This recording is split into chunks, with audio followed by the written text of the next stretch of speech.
What's going on, everybody? So here I am standing next to the 2020 Mazda CX-5 Signature, and we are just now wrapping up an entire week with this model. Now, this has been one of our favorite compact crossovers in the class, but like I said, after spending an entire week with it, it did provide us some more insights into both the good and the bad parts of the vehicle. So without further ado, let's go ahead and hop in and see the 5 likes and the top 5 dislikes of this Mazda CX-5.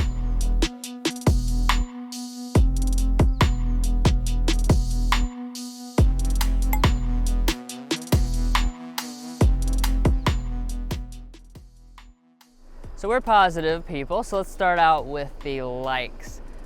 This is probably my favorite aspect of the vehicle, and I think it really stands out from the competition in driving dynamics. Frankly, this class is a little uninspired usually. You know, they're focused on practicality and family stuff. Mazda has managed to really put in some genuinely fun driving dynamics into this CX-5.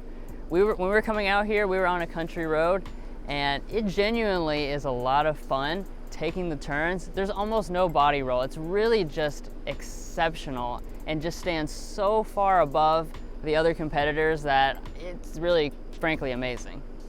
Now, on the dislike side of things, if you've seen anything about this CX-5 recently, you probably know where this is headed, the infotainment system.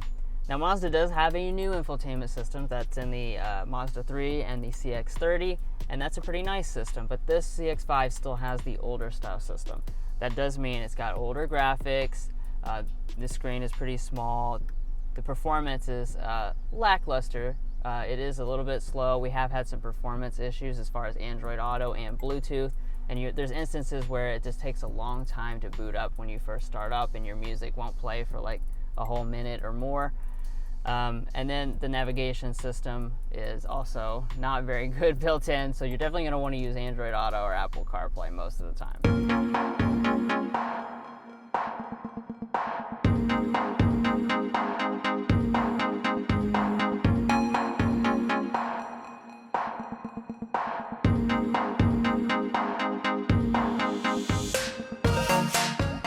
All right, so for like number 2, this kind of has to do with like number 1 in terms of, you know, the driving dynamics, because this engine plays a really big part in how fun this vehicle is to drive. This is a 2.5 liter turbo 4-cylinder engine with 250 horsepower, 320 pound-feet of torque, which absolutely annihilates the competition. That's going to be standard in the Signature model. And you know, like I was just mentioning, it's so much faster than the competition. It doesn't feel strained when you're merging on highways, and that's really something that Honda CR-V and stuff like that cannot say. So I'm here in the driver's seat for just like number 2, and that's going to be practicality. Now, there's nothing really super wrong with this Mazda CX-5, but you can definitely just tell that they put style over function, especially when you compare to its rivals like the Honda CR-V, which really just uses the space to the best possible use. And you can kind of tell that. We took it on a 6-hour road trip, and just stuff like this cup holder position, it's not great. When you're driving along, you have to like reach all the way back behind. It's kind of awkward to get to a drink. And then in addition to that, this armrest here, for a short, we're not even all that short. We're about 5'9", and you know, in your driving position, your arm does not hit this armrest, so you cannot use this armrest, and it also does not extend forward. So this is really just an area where I think Mazda could really improve on the new generation CX-5 and kind of implement more practicality along with the style. Now, another area where this CX-5 does stand apart from the competition is inside of the cabin. Now, Mazda talks about people cross-shopping this CX-5 actually with luxury vehicles, and when you look inside this Signature, it's totally believable. From the seats, those are a big area for this Signature. You have fine Nappa leather. This is some really soft and supple leather. Definitely as high grade as you feel in a luxury vehicle. We have genuine wood trim. We have lots of leatherette stitching details all on the dashboard and the door trims. Frankly, it just is a really upscale environment, and it feels like a lot more car than what the price tag is. Now for the third dislike, I'm back here in the back because there are some missing features. Not too many, but there are a couple that I think you would notice over the competition. There's no hands-free tailgate on the CX-5. And then the other big thing is that even this Signature one, which is fully loaded, no panoramic moonroof option. So that's something that a lot of the rivals do have.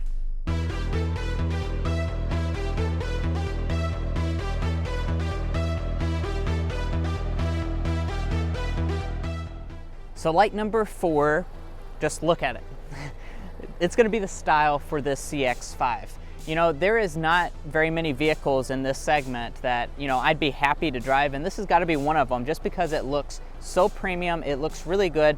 You know, you start up front, you got these really cool LED headlights. I'm a huge fan of these, and it really just has a presence to it. It looks very premium, very expensive. Now, dislike number 4 is going to be the efficiency of the CX-5.